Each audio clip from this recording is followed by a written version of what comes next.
Hi everyone, Peter here, you're watching Thailand-Bound. If you've just stumbled across this channel by accident, I talk about all things Thailand, and today I'm going to be reading out 4 or 5, I think it's 5 actually, true stories from viewers that have been sent in to me to read out to you guys. Okay, just before we get into these stories, some great news. You all probably know already that 1st of November, the Prime Minister has said that there'll be no more quarantine for people arriving from safe countries, and the UK and the US are both on their safe countries list. You'll have to look up to see if your country is on that list. So that's good news. The only kind of spanner in the works at the moment is there's still a curfew and there's still a ban on alcohol. They have said that they're going to look at that for the 1st of December. So fingers and toes crossed. Let's hope that all happens. And who knows, some of us guys might have a this Christmas in Thailand. Okay, so right, let's get straight into these stories. As I say, there's 4 or 5. I think there's 5 actually. A couple of short ones as always, and some very, very good stories this week. So I won't waste any more time. I'll just get straight into these stories. สวัสดีค่ะ I first went to Thailand in 2012 as a 27-year-old. I had just broken up with a Thai girl who was living and studying in Sydney but had never been to Thailand before. I had planned the trip to go with her, but after we broke up, I decided to go alone, which was very new and scary for me as I had always travelled with a group of friends. I had an absolute blast. I just loved going out and meeting people from around the world. I would go to the beer bars almost every day and never once felt lonely. There was always someone to have a beer with, and if not, the bar girls would always be entertaining with either flirting, playing pool. You all know what it's like. In my job, I get 6 weeks holiday per year, so I'd split them into 2 lots of 3 weeks and go twice a year between 2012 and 2017. I just loved the place, but especially Pattaya. In 2017, I decided that I wanted to spend more and more time in Pattaya and live there. For about 18 months, I saved and saved. I lived in a tiny little flat in Sydney. I worked my backside off and worked all the overtime I could and just had about 2 or 3 days off a month. I managed to save up about 50,000 Australian and planned to live cheaply in Thailand, work on my fitness and basically have a chilled lifestyle for a while. I also planned on finding a bit of work to help pay for the everyday expenses by either doing some English teaching, making videos, or even finding something to do online. So it was early 2018 when I sold everything that I had, which wasn't much, and I just had a suitcase with clothes and a few other essentials. That's all I had. I also had spent the last 18 months working out at the gym. I had a pretty good physique and I was at the prime of my life. I landed in Bangkok. It was about midnight, jumped into a taxi and just asked him to take me to Nana for 300 baht, to which he accepted. He asked me what hotel. I replied, I don't have one yet. I'll work something out later, to which he laughed. I'll never forget this driver. We chatted the whole trip. I got to the Stumble Inn bar at about 1 AM and was too excited for sleep and decided to drink the night away before looking for a place to stay in the morning. It was a fun night, and as the sun came up, a nice young lady offered a massage. This was a great opportunity to kill a few hours before I'd start looking for my hotel options. As soon as I laid down, I basically fell asleep for a few hours on the table. I woke up and there was no one around, so I left with my suitcase. I felt awful as I had not paid the girl for her services, but managed to find her that night and gave her the money and a large tip for looking after me and my suitcase that had my money in it. After a few days of drinking and entertaining the ladies, the pace, noise and hustle of Bangkok was getting a bit annoying, and I decided to get the blue bus to Pattaya, where I'd searched for a monthly apartment. I had a budget of about 15,000 baht. I looked at about 7 different ones. It seemed to me that the modern ones were nice but very small, so I opted for an older one just near Tree Town that was very old but massive, with a great balcony with a great view of Soi Buakhao, for 18,000 baht per month. It was also very close to Tony's gym, which I planned on visiting just about every day. So a few weeks passed and I was still partying and drinking every day. I was eating Thai food from the streets and cheap restaurants and never had a problem. After a few more weeks, I started feeling run down, anxious, and started realising that I was overdoing it on the booze. I had been drinking every day for a month. My muscle tone was rapidly fading away and I was getting a beer belly.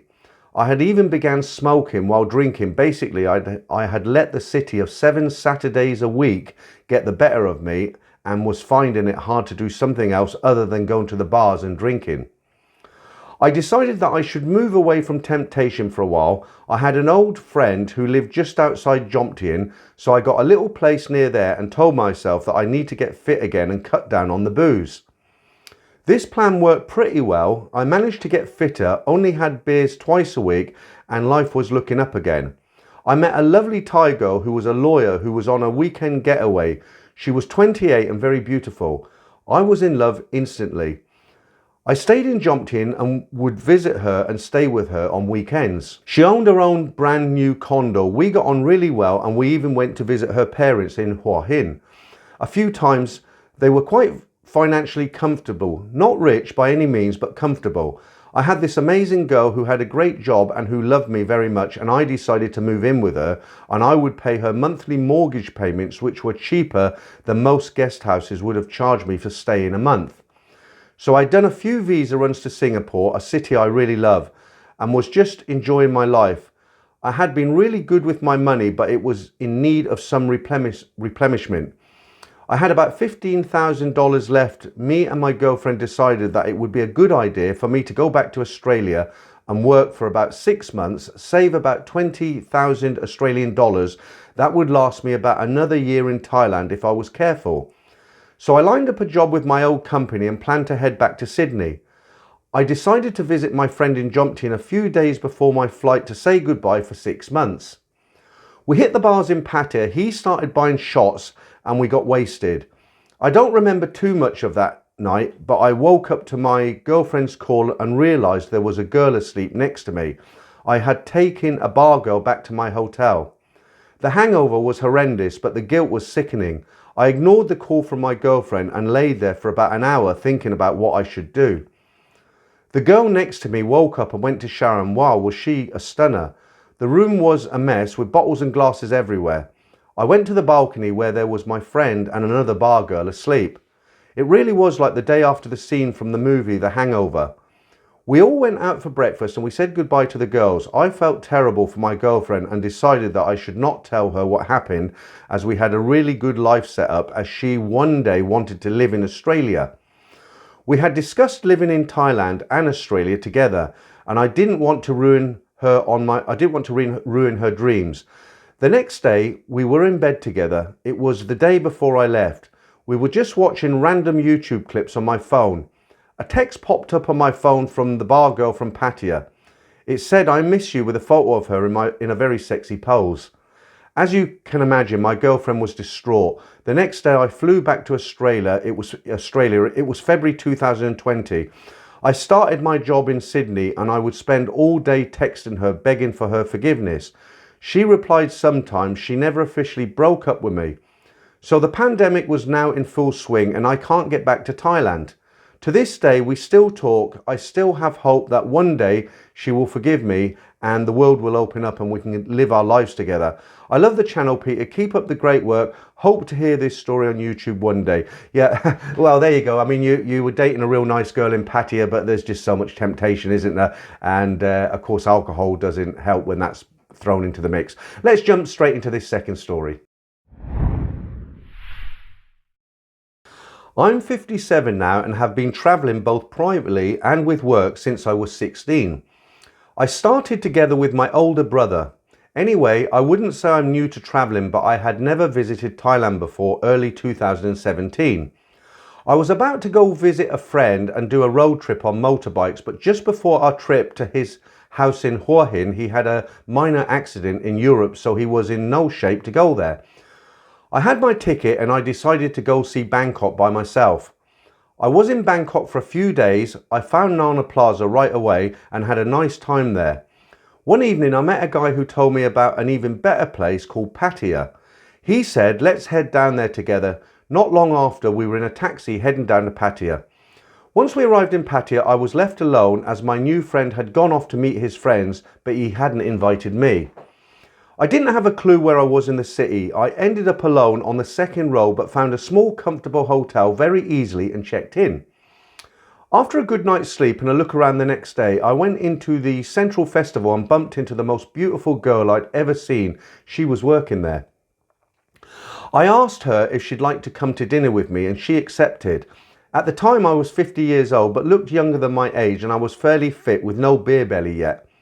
Chatting away at dinner, she told me that she has a university degree, she had no tattoos that I could see, and she was born locally. My first impressions of her was that she was a very nice girl. After dinner, I asked her if she would like to come and have a few drinks with me in a bar. She told me she never drinks alcohol and she would never be seen in a bar. I ended up in Soy 7. I went into a bar and was immediately surrounded by lots of pretty girls. I couldn't stop thinking about the girl I had had dinner with. I was kind of infatuated or in love with her already. The next day I decided to hit the local gym for a workout, and I had a nice walk along the beach road later in the day. I got to Walking Street and could hear all the commotion with the girls screaming from the beer bar complex. I didn't head into Walking Street. Instead, I decided to go back to my hotel with the intention of hitting the beer bars later on. Later that evening, I headed to an area of beer bars that had Thai boxing in the middle. I was invited into the ring for a friendly boxing match with a Thai guy who I'm guessing was half my weight and considerably shorter than me. He promised not to hurt me, so I thought, why not? Once in the ring, this little guy hammered me. I only lasted 5 minutes, so I thought it's safer to get out and have a beer instead. Stepping out of the ring, very sweaty and lots of girls clapping and cheering for me, my phone suddenly rings. It was a girl I'd had dinner with yesterday. She told me that she'd packed in her job and she would like to meet me again. She had installed the Line app onto my phone, so was able to contact me. I was very happy to meet her again, and we had another nice dinner. Afterwards, we went back to my hotel and she stayed for the night. I had really fallen in love with this girl very quickly. I had only checked into my hotel for 3 days but decided to extend my stay for 10 days so that I could spend the rest of my holiday with this girl. We moved to Siam Siam Hotel, but to be honest, it was too far from the fun part of town. My 10 days continued as my first. I tried different bars every night but always ended up with my new girlfriend after she finished work at her new job. When I returned home and went back to work, I just couldn't stop thinking about this girl, so decided to head back to Thailand. It was now 2017. Once I was back in Thailand, we spent quite a bit of time with her family. She never asked me for anything, but I paid for meals and bought her small gifts. Not because she asked me to, but because I wanted to. Just some cheap, beautiful dresses because I liked to see them on her, and it was very small money. Life continued like this. I stayed longer and longer each time. One time I stayed for 6 months. We travelled to Vietnam, Laos and explored some of Thailand. She came to visit me in Europe on a tourist visa. She asked me if we could get married. Of course I said yes, I loved her. I was so happy. So we married. We applied for a permanent visa for her in Europe. Early in 2019, I decided to go back to Europe to assist my mother, who had had 2 operations back to back. We bought a new apartment in the same city as my mother, and we also have a very nice home in Spain. We travelled around Europe and took care of my mother. Suddenly, in early 2020, this pandemic hit and we were stuck in Europe in our new apartment in a small town, close to where my mother lives. This is an hour from the capital, which meant we were in for a very boring few months, but Spain never suffered any real strict lockdowns like the rest of Europe. About this time, and out of the blue, I became quite sick. My legs and feet became swollen, and at Christmas I really thought that I might die as I was in very bad shape. In February 2021, I was diagnosed with cancer and had 2 operations. The latest one was in April. I'm now getting better and better, and these days I'm back at the gym again, but I'm not in the same shape as I was before. I feel so happy that I met the right Thai girl who supported me throughout my sickness. She's made many friends here in Germany and sometimes has the odd night out with her girlfriends. She now also has a permanent visa and is currently studying and learning the language. One day she appeared to act slightly differently. Not a lot, but I noticed it and I asked her what was wrong. She said nothing. Then I found a second iPhone hidden when she was out. I looked at the phone. It was exactly the same as her regular iPhone, but there were lots of messages in Thai on it. I took it to a friend that I trust to have her translate the messages for me. I don't understand Thai at all, so whenever my wife talked with her friends in Thailand, I recorded what she was saying in Thai on my phone and sent the recordings to my friend for translation. We were both shocked about what she was talking about. She was talking about staying with me until she received her passport. Then she would be looking to meet other guys. She was also planning to meet older guys in shopping malls and Thai restaurants and those sorts of places with a view to them paying her money that she could use to go back and forth to Thailand. At this point, I didn't let on to her that I knew everything. For a while, I just gathered evidence by keeping these recordings and having them translated, but eventually I confronted her. I spoke to her in a very calm way and I told her I knew what she was speaking about for weeks, and of course she denied everything. So I played back the recordings to her and told her I'd had them translated. She started to scream at me and told me that I should understand that she needs a younger man, a passport, and she has to send money home to her family. And on top of that, she told me I hadn't given her enough money to send back to her family. So much for my loving, caring wife. She has just signed the divorce papers and will move out, but doesn't realise that she'll get nothing as she signed an agreement when we got married. The translator told me that my wife had planned this from the start and she was speaking with other friends who were doing the same thing. This was definitely a targeted operation that they'd been doing for years. I've lost a lot of money, but it hasn't cleared me out and I've now learned a lot. When my wife realised that she wouldn't get anything from me, she started working in a Thai massage shop in the city and now sells her body nightly as she doesn't want to return to Thailand. She went to a lawyer and told him that she didn't understand the agreement that she signed at the beginning of the marriage, but I had it translated into Thai as well, so she got nowhere with her scam. She will be 34 in October and now works full-time in the massage shop, earning money by servicing different men daily. I later discovered that one of my grown-up son's friends had been chatting with my wife online after they met on Tinder. A local bar owner who I'm friends with also contacted me and told me a story about her with another man, but this time, by the time I heard this story, she'd left, so I wasn't bothered. To bring a girl to Europe is an investment. Everything costs double. Your girlfriend will arrive with almost nothing, so you have to buy her everything.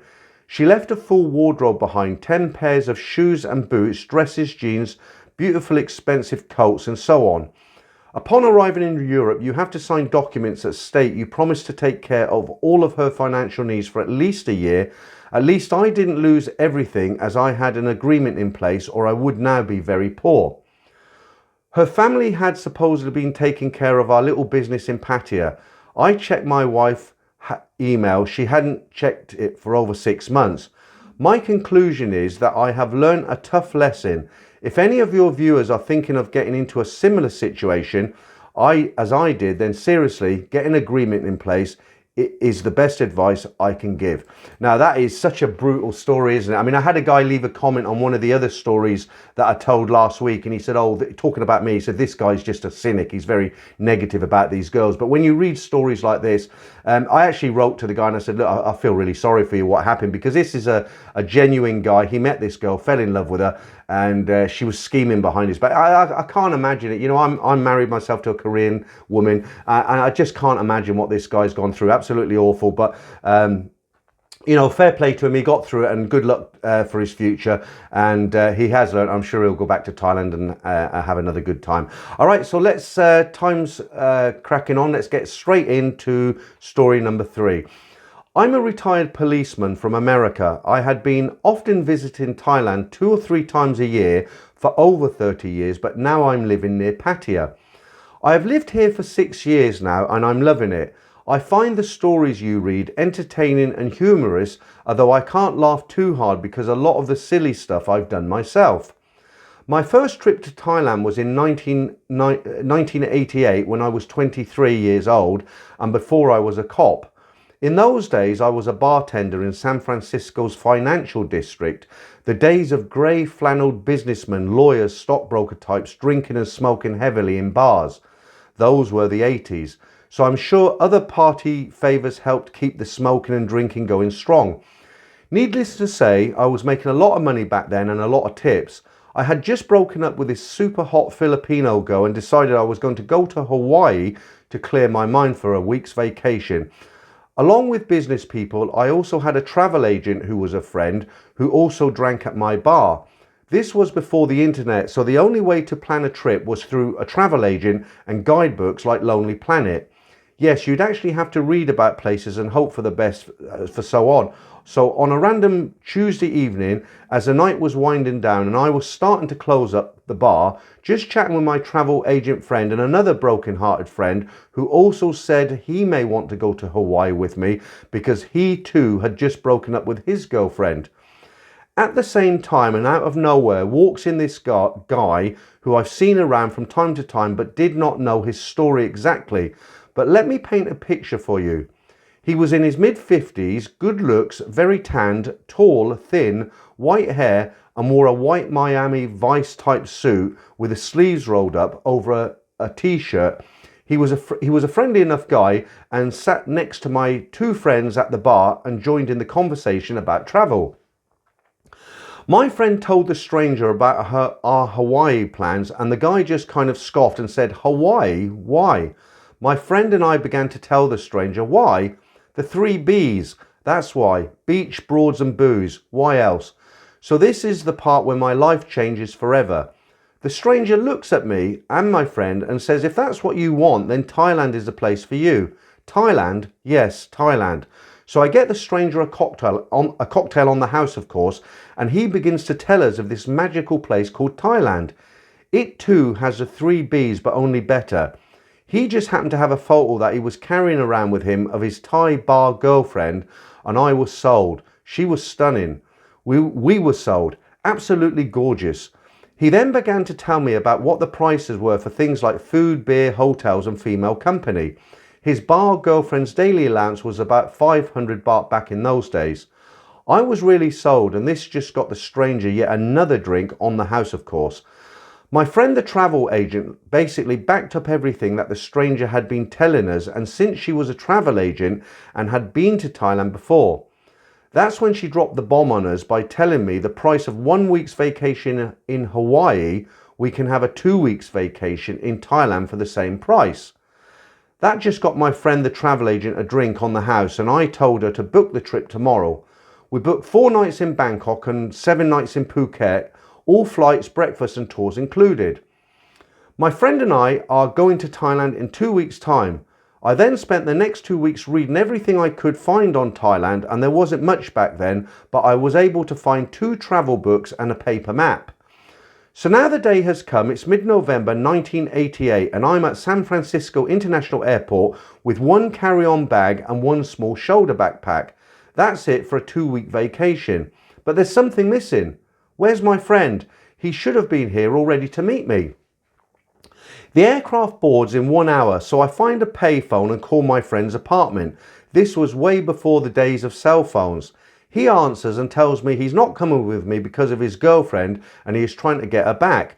"Are you joking?" I screamed down the phone. "You tell me now, with 1 hour before our flight." Ultimately, the joke was on him because she ran off with some other guy and got married. I also think tickets we were travelling on were non-refundable because they were cheap. So here I am, getting on this aircraft with my brand new passport. Mind you, I've never been out of the United States before. Going to some exotic country I only know a little bit about and alone. I sure hope the Taiwanese people will be nice. That's a joke, but barely. So the adventure begins. San Francisco to Seattle, Washington to Vancouver, Canada to Tokyo, Japan, and finally Bangkok, Thailand. Wheels touch in Bangkok at 1 a.m. in the morning. I feel crazy. I think I made a mistake coming here. I want my mummy. I just check into the hotel. Very nice back in the day. 4 stars. Still feeling out of place and not sure what to do. So I decided to jump in with both feet and hit the streets. But have no idea of where I am and what to do or where to go. But I did see some white fluorescent lights that I assumed was a food stall or something. Curiosity got the better of me and I decided to have a look. And wouldn't you know it, the guy was selling beer. "So 1 Singer, please."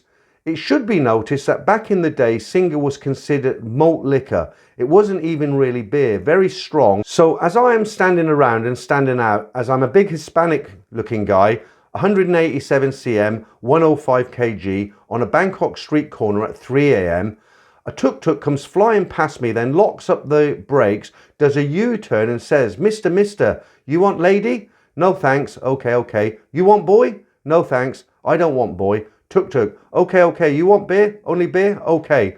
So I jumped in the back of the lunatic's tuk-tuk and off we go, and I immediately become concerned, having no idea where we're going and why I agreed to any of this. I begin to hide my money in my shoes, so now this guy's driving in and out of small side streets and little alleyways and then stops in front of what looks like a house. The tuk-tuk driver says, bar inside. No, really? So what the heck? I go inside and what do I find? A bar and lots of beautiful girls. Okay, I think I'm going to really like Thailand. So to wrap this one up, I sat with one pretty girl. I bought her a few ladies' drinks and breakfast in the morning. I had a great time my first night in Bangkok, and no, I didn't get ripped off. Well, I'm sure a little, but it wasn't noticeable. That's a story, you know. I often speak to guys who have been going to Thailand for lots of years, 20, 30 years, and they all remember their first trip. It stands out more than any other trip. Like this guy, like he says, he jumped in with both feet, didn't have a clue where he was, but he had a good time. And I'm sure, he didn't say in this story, but I'm sure on that trip, that's what made him, at 23 years of age, fall in love with Thailand. And obviously he's living there now. So, you know, it's quite a common theme. Okay, I'm going to jump straight into story number 4. Hi Peter, I've recently been listening to some of your viewers' stories and see this as a good service to both newbies and fun listening for those with more experience. I want to share a story I hope people can learn from. I have been located in Asia since the early 90s and made my first trip to Thailand in 1991. It wasn't until 2000 that I took a girl out of a bar. It started off fairly tame but became a slippery slope, and by 2010 I was going 2 or 3 times a year for a week to 10 days to Thailand. During my stays I would take different girls out of bars most nights. I rarely took the same girl twice, as I was not really interested in a short-term girlfriend experience while I was on holiday. I should mention that I'm a Canadian and was a young-looking guy in those days for being in my 50s. Anyway, I learned a lot through trial and error about how to increase one's chances of having a good experience with a girl. I learned not to go to the bar too late, not to drink too much, and to vet the girl before taking her out of the bar. By vet, I mean buy her a drink, check her out, English, and more importantly, check out whether there was some chemistry, some attraction and potential for being a fun girl. I have been with some of the most beautiful women in the world at any one point in time. After meeting a girl, I often would delay getting to the hotel so we could play a bit of pool or have a bite somewhere and have a drink to get us relaxed. The above is the background for my story. The story I want to tell is about a particular girl and what I learned from it. This was 2013 or so, and it was my last night in Bangkok, with a flight at 9 a.m. the next day, so I would need to wake up at 5 a.m, so it shouldn't be a late one. So I went to Nana Plaza visiting Rainbow 1, and it was fairly early. I met a beautiful girl that I quite liked. We left and she wanted to visit another bar before heading to my hotel. I said, okay. We went to Rainbow 4. She wanted a tequila shot and I said, okay. Then she had another, maybe one more. I was wondering if this was a good idea, but decided to trust that she knew how much alcohol was good for her. She hadn't seemed drunk when we left Rainbow 1, but she was pretty wobbly now. We took a taxi to my hotel and we were rolling around a bit. As she had been dancing, she asked me if she could use the shower, and I said yes, no problem. She suddenly slips and hits the back of her head on the tub and starts moaning, and there is some blood oozing out of her hair. I get her into the room, apply pressure to her head, and suddenly she's out like a light. I shake her a bit and she won't wake up. I sat back and thought about the situation. I could have a passed out girl in my room. I could have a dead girl on my hands, and I have to head to the airport in a few hours. Not good. What to do, right? She was breathing slightly, and so I just waited it out. To make a long story short, she woke up and was a bit grumpy about her head, but was very professional about it all, if you can catch my drift. boy, was I glad to see her walk out of that door. Moral of the story, yeah, a bit of alcohol can help them loosen up and enjoy the experience, but when you don't know how much they have had to drink before you meet them, or know how well they know their own tolerance for alcohol, best to err on the side of caution. I won't make those mistakes again, but maybe some new ones, I suppose. And there you go, very short story. It's actually 4 stories today. I hope you enjoyed those 4 stories. I just want to say once again, if you've sent me in a story and you're kind of thinking, why isn't this guy reading my story out? Unless I've written to you and said I can't use it, which is very rare, I will read it out, but I get so many sent every week, and I only read out 3 or 4 every week. So be patient, it will be read out. And if you're a guy, you're sitting in a story and you think you wouldn't mind hearing it being read out on the channel, then you can email it to me, and I'll put it in the queue, and it will be read one day, as long as it's suitable. Try not to use too much slang or swear words, or talk directly about certain things that YouTube might not like, because I'll have to clean them out of the story. Right, so this Friday coming, it's Saturday today obviously, this Friday coming there'll be a live stream at 9 PM UK time. I normally try and do that for about 2 hours. It's a lot of fun every week. If you're free, you've got nothing better to do, why not come along and join in the chat? And of course next Saturday there'll be some more stories. So until then, thanks for joining me once again guys, and I'll catch you all on Friday.